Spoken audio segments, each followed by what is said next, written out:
তুমি খাই আছা মই ধুনীয়া সাধু এটা কওঁ হা তুমি শুনিবা তুমি কৈ যাবা দেই অযোধ্যাৰ ৰজা ৰামচন্দ্ৰ হা ৰামচন্দ্ৰ বিষ্ণু অংশে দশৰথৰ পুত্ৰ হিচাপে আহিছিল হা তেওঁ অযোধ্যাৰ ৰজা দেই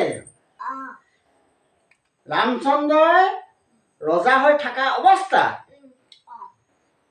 ৰাজদৰবাৰৰ সন্মুখত এটা কুকুৰে কান্দি আছিল একেবাৰে কান্দিয়ে আছে বুজিছানে এদিন নহয় দুদিন নহয় 3 দিন কান্দিছে কেইদিন কান্দিছে 3 দিন কান্দিছে তেতিয়া ৰামচন্দ্ৰই দূত মন্ত্ৰীসকলক ক'লে যে তোমালোকে কি ডিউটি কৰিছা এই যে মোৰ দৰবাৰৰ সন্মুখত দৰজাৰ মুখত এটা কুকুৰে যে 3 দিন কান্দি আছে তোমালোকৰ খেয়াল নাই নেকি আছে ন আছে বুলি কৈছে তথাপিতো তেওঁলোকে নাই কোৱা নহয় তুমিহে কৈছা আছে বুলি গতিকে মন্ত্ৰীসকলে গৈ কুকুৰটো সুধিলে যে তুমি এই 3 দিন কিয় কান্দি আছা বোলে এই কথাষাৰ মই তোমালোকক ক'ব নোৱাৰিম মই ৰজাকহে ক'ব পাৰিম বোলে তেতিয়াহ'লে ব'লা ৰাজ দৰবাৰলৈ তেতিয়া কুকুৰটোৱে কি ক'লে জানা যে মোৰ জন্মটো লোকৰ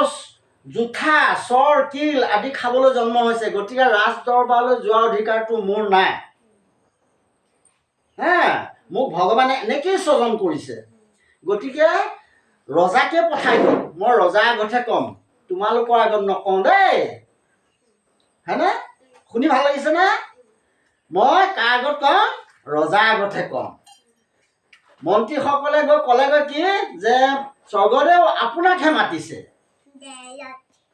আপোনাকহে মাতিছে তেতিয়া কি ক'লে ৰামচন্দ্ৰ আহি কুকুৰজনাৰ ওচৰত আহি উপস্থিত হ'লা দেই যে কোৱাচোন তুমি তেওঁলোকক নকলা ভিতৰলৈ নকলা প্ৰভু গতিকে জন্মটোৱে হ'ল মোৰ বেয়া গতিকে মই লোকৰ চোৱা জোঠা চৰ কিল আদি খাবলৈ জন্ম লৈছোঁ গতিকে ৰাজ দৰবাৰত সোমোৱা অধিকাৰ কোন মোৰ নাই গতিকে হে প্ৰভু চাওকচোন যে মই এই 4খন ভৰি লৈ চলি আছিলোঁ সেই গছজোপাৰ তলত ঋষিজন দেখিছেনে সেই ঋষিজনে মোৰ 3টা ভৰি ভাঙি পেলালে বোলে তুমি সঁচা কৈছানে বোলে প্ৰভু সঁচাই কৈছোঁ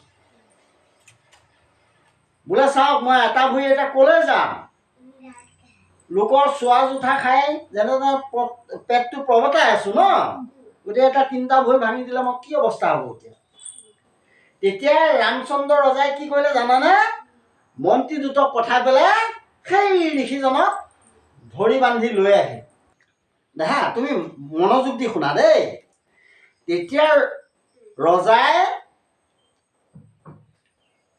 শুনাচোন মোলৈ চোৱা ঋষিজনকটো ধৰি বান্ধি লৈ আহিল ৰজাই সুধিলে যে তুমি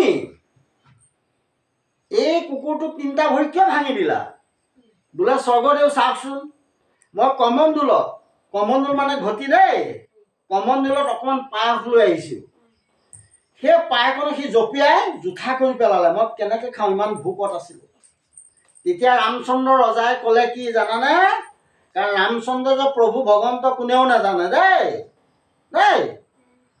নৰৰূপে জন্ম লৈছে দেই দেখা গতিকে ৰামচন্দ্ৰই তেতিয়া ক'লে যে উৰণ বুৰণ গজন ভ্ৰমণ 4 মুঠি জীৱ আমাৰ জীৱ কেইভাগ 4 ভাগ ন উৰণ বুৰণ গজন ভ্ৰমণ গতিকে নৰসকলকে শ্ৰেষ্ঠ জীৱ কৰি পঠিয়াইছিলোঁ কিন্তু তুমি শ্ৰেষ্ঠ জীৱ হৈ কুকুৰজনাক কিয় 3 পাও ভাঙি দিলা তেতিয়া কি ক'লে জানানে মন্ত্ৰী নিৰ্দেশ দিলে যে এওঁ মৃত্যুদণ্ড দিয়া তেতিয়া কুকুৰটোৱে কি ক'লে জানা যে স্বৰ্গদেউ তেওঁ শাস্তি মই দিম আপোনালোকে দিব নালাগে তেতিয়া ৰজা মন্ত্ৰীসকল আচৰিত হ'ল যে কুকুৰজনাই কেনেকৈ শাস্তি দিব বোলে তুমি কেনেকৈ শাস্তি দিব বোলে স্বৰ্গদেউ মোক আদেশ দিয়ক মই শাস্তিটো দিম বোলে তেতিয়াহ'লে তোমাক আদেশ দিছোঁ তুমি কি শাস্তি দিয়া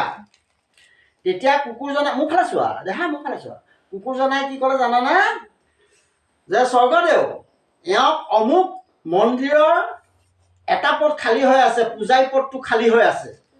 গতিকে তেওঁ সেই পূজাৰী পদটোত মকৰল কৰক। বুজি পাইছেনে?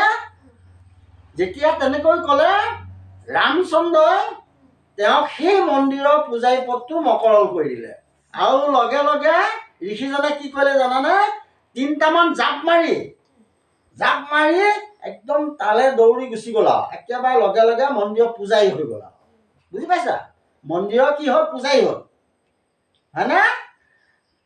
মুনিয়ে ঋষিজনে এটাই ভাবিছে যে মই জীৱক 3 পদ ভাঙি দি মই আকৌ উচ্চ আসনহে লাভ কৰিলোঁ। তেতিয়া ৰামচন্দ্ৰই সুধিলে যে তুমি শাস্তি দিম বুলি কৈ কি কাম কৰিলা? বোলে স্বৰ্গদেউ শুনক, মই বহুত ডাঙৰ শাস্তি দিছোঁ। বোলে কি শাস্তি দিলা? বোলে মই পূৰ্বতে সেই মন্দিৰৰ পূজাৰী আছিলোঁ, কিন্তু মই কি কৰিলোঁ জানানে? মই লালসাত পৰিলোঁ। তাত উঠা ধন দৌলত যিমানবোৰ আছিল সকলোবোৰ লুণ্ঠন কৰিছিলোঁ। তাৰ বিনিময়ত এই জন্মত মই কুকুৰ হিচাপে জন্ম লাভ কৰিলোঁ। গতিকে তেওঁ এতিয়া তাত পূজাৰী হ'ব আৰু তেওঁ লালসাত বন্দী হ'ব। আৰু বন্দী হোৱাৰ পিছত ইটো জন্মত তেওঁ কুকুৰ ৰূপে জন্ম ল'ব। মোৰ 3 পাওহে ভাঙিছিল, গতিকে তেওঁ 4 পাও ভাঙি দিব। এতিয়া বুজি পালানে? লোভ, মোহ, কাম, কুণ্ঠ, মন, মৌচৰ্য এইবোৰ বেয়া বস্তু দেই, বেয়া বস্তু। গতিকে এইবোৰে তেওঁক মনুষ্য জন্মৰ পৰা কুকুৰ জন্মলৈ পৰিৱৰ্তন কৰালে, হয়নে কলিজা? বুজি পালানে বস্তুটো?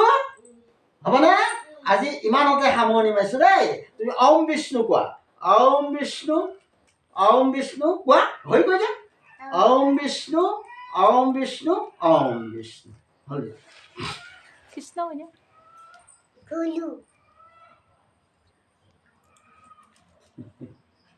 কৃষ্ণ।